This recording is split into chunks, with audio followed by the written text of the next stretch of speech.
Bonjour les élèves, j'espère que vous allez bien avec ce confinement.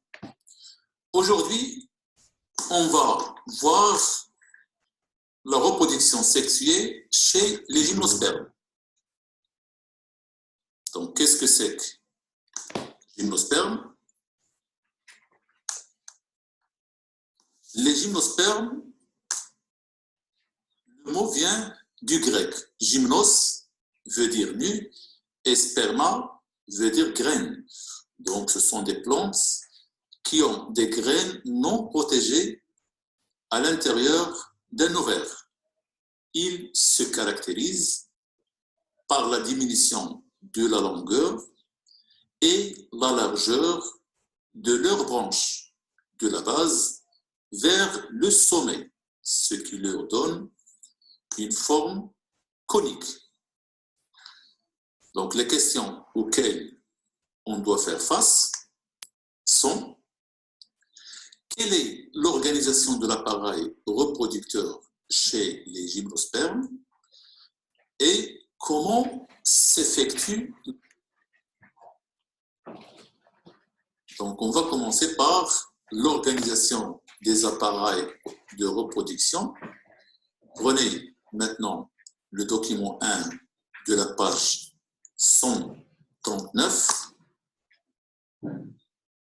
qui se trouve dans le cahier de SVT, c'est-à-dire les activités et documents.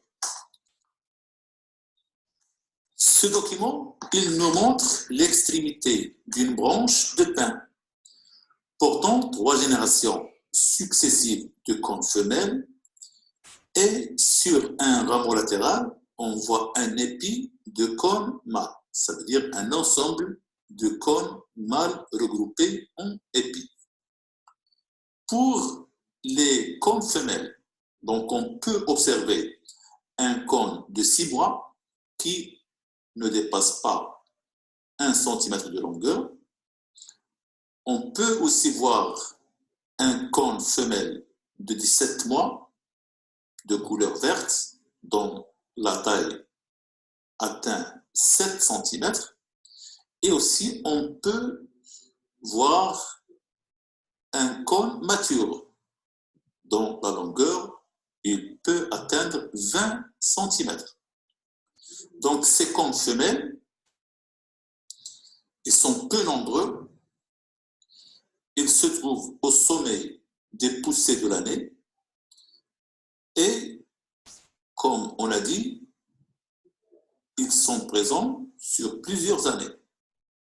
Pour les cônes mâles, donc sont de petite taille, nombreux, et se trouvent à la base des pousses de l'année. Et ils sont présents pendant une saison. Le document que vous avez devant vous, il nous présente quelques espèces des conifères, à savoir le pin, le cèdre, l'épicéa, les cyprès. Donc, tous ces arbres ont un aspect conique, c'est-à-dire que la base de l'arbre est plus large, mais le sommet est étroit. Donc, d'une manière, si on se déplace de la base vers le haut, la taille de l'arbre elle diminue. C'est pour cela qu'on les appelle des conifères. Voyons maintenant une branche de pin. Il présente des cônes mâles qui sont regroupés de couleur jaune et des cônes femelles. Et aussi, on a les feuilles qui sont ici des feuilles effilées. Ce sont des feuilles qui se forment effilées, c'est-à-dire la longueur est plus grande que leur largeur. On a aussi des graines en basse. Donc, les fleurs des gymnospermes sont des fleurs non hermaphrodites et réduites exclusivement à ces organes reproducteurs. L'appareil reproducteur mâle est formé de cônes de petite taille, groupés en épis à la base de certains pousses de l'année. Tandis que l'appareil reproducteur femelle est formé par des cônes de grande taille. Ces fleurs mâles et femelles sont en général sur le même arbre. Donc, dans ce cas, on parle d'arbre monoïque. Ça veut dire un arbre qui porte des fleurs mâles et des fleurs femelles. Mais pour d'autres espèces de gymnospermes, les fleurs mâles et femelles sont portées par des plantes séparées, c'est-à-dire des plantes différentes.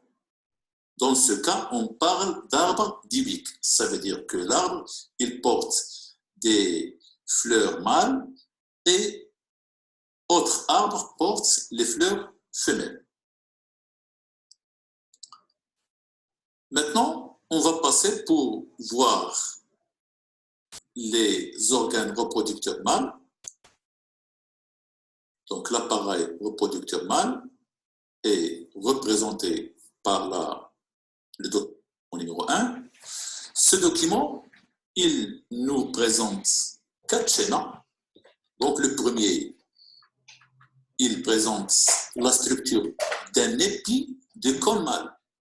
Ça veut dire un épi, un ensemble de cônes mâles regroupés entre eux. Si on prend un seul cône et on effectue une coupe longitudinale selon la longueur, on trouve la figure numéro 2.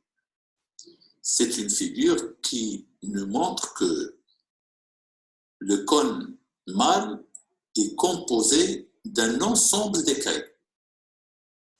Si on agrandit une écaille, donc on voit la figure numéro 3.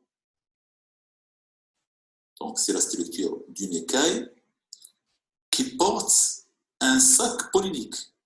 Ce sac, il renferme des éléments. Ici, ils sont représentés sous forme d'éléments arrondis qui portent une croix.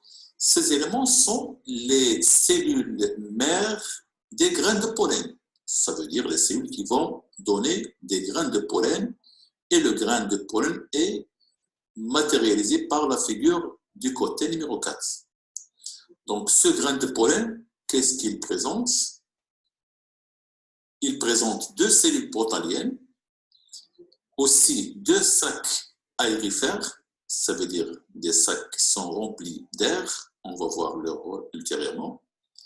On a aussi une cellule générative et une cellule végétative. Le tout est entouré par 2 membranes, une interne qui s'appelle l'intine et l'autre externe qui s'appelle l'exine. Donc l'appareil reproducteur mâle est un cône formé d'écailles très rapprochées, disposées en spirale autour d'un axe central. Chaque écaille porte à sa face inférieure 2 sacs polliniques. Donc c'est l'équivalent de microsporanges, dont chacun contient un ensemble de cellules mères, des microspores. Donc, par analogie aux angiospermes, on peut considérer l'écaille comme une étamine. Et par conséquent, le cône est considéré comme une fleur monosexuée. Maintenant, on va voir comment se forment les graines de pollen. Donc, voyons le document numéro 2 que vous avez sur Moodle. Donc, ce document, qu'est-ce qu'il nous montre? Il nous montre les principales transformations suivies par les cellules mères qui vont donner les microspores et par la suite les graines de pollen. Donc, on vous demande, d'après ce document, de transformer un schéma en texte. Donc, tout élément nécessaire à la rédaction d'un petit texte sont présents dans ce document-là. Donc, notre point de départ, c'est une cellule mère du microspore. Lorsqu'on parle de cellule mère, donc c'est une cellule à deuxième chromosome. C'est une cellule diploïde qui va subir une méiose. Et comme vous savez, une méiose est composée de deux divisions. La première, c'est une division réductionnelle qui va réduire le nombre de chromosomes. Donc, une cellule à deux N va donner deux cellules à N chromosomes. Ces deux cellules vont subir une deuxième division qui est équationnelle, ça veut dire une division qui va garder le même nombre de chromosomes, ce qui va donner finalement 4 cellules haploïdes qui s'appellent des microspores. Chaque microspore va subir 2 mitoses.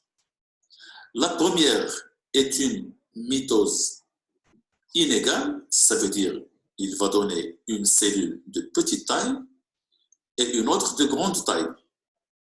Et la deuxième mitose, il va donner finalement 4 cellules. Ces cellules, ils vont s'arranger et ils vont subir des transformations pour donner finalement un grain de pollen. Donc le texte relatif à ce document est le suivant. Dans le sac pollinique, chaque cellule mère de la microspore subit une méiose et donne 4 microspores qui sont haploïdes, ça veut dire N chromosomes. Le noyau de la microspore subit une première division.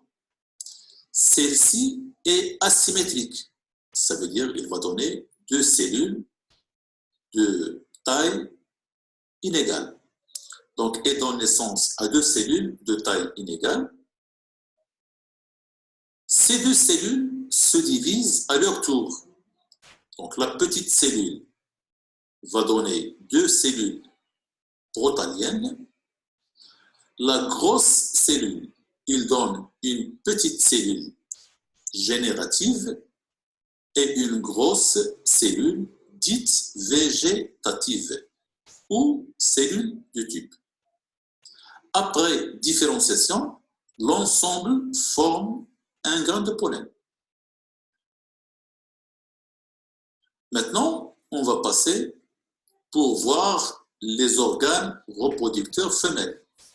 Commençons par l'appareil reproducteur femelle, donc c'est document livre 3.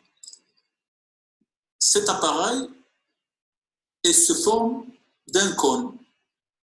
Ce cône femelle est formé d'un ensemble d'écailles imbriquées. Ces écailles, comme vous voyez dans la figure numéro 2 au milieu, donc c'est une coupe longitudinale, il nous présente ces écailles qui sont imbriquées. Chaque écaille, il porte des ovules. Donc, il porte 2 ovules, d'où le nom de écailles ovulifères, c'est-à-dire écailles qui portent des ovules. Donc l'appareil reproducteur femelle est un cône formé d'écailles dont chacune porte sur sa face supérieure 2 ovules, d'où son nom d'écailles ovulifères. Les écailles du cône sont serrées les unes contre les autres et protègent les ovules des intempéries.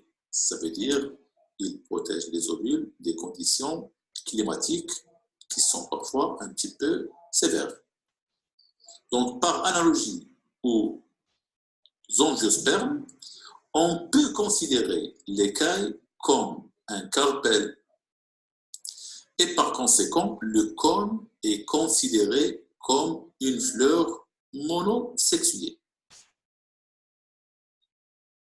Passons maintenant pour voir comment se forment les gamètes femelles.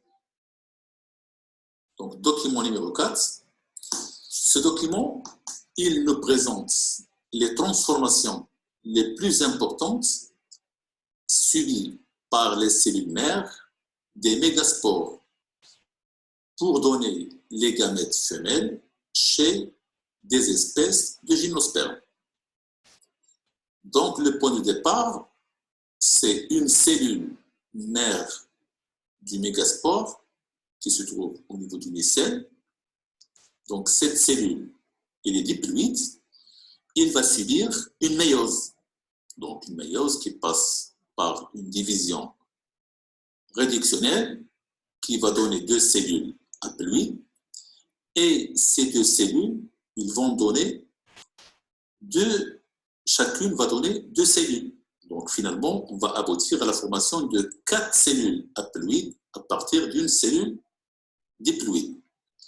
3 de ces cellules, ils vont dégénérer, mais la 4e, il reste et il va subir 11 mitoses successives. Donc, 11 mitoses successives, donc le nombre de cellules, il va augmenter. Donc, le nombre, il s'élève à 2048 cellules. Donc, d'où vient ce nombre? C'est 12 à la puissance, plutôt, c'est 2 à la puissance 11. Donc, ces cellules, ils vont former un sac embryonnaire à partir de quelques cellules de ce sac vont se former des archégones.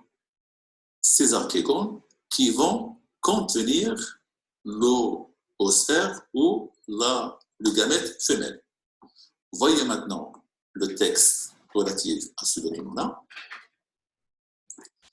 Donc, pendant la première année, la cellule mère diploïde du mégaspore, issue de l'une des cellules de nucelle, subit une méiose à la fin du printemps pour donner 4 cellules haploïdes appelées mégaspores, dont 3 dégénèrent. La cellule restante, c'est-à-dire la 4e, qui est la plus éloignée du micropyle, se multiplie à travers 11 mitoses pour former un grand sac embryonnaire, donc qui est formé de 2048 cellules, donc de la puissance 11 mitoses, et donner un portal femelle qui se développe au profit du nucelle. Mais pendant la 2e année, c'est-à-dire à l'hiver suivant, le portal femelle reprend son développement. 2 cellules du sac embryonnaire se différencient au voisinage du micropyle. Parfois, on peut voir 3 cellules qui vont subir cette différenciation. Donc, chacune donne un archégone comprenant un ovule non fécondé qui s'appelle l'oosphère ou gamète femelle.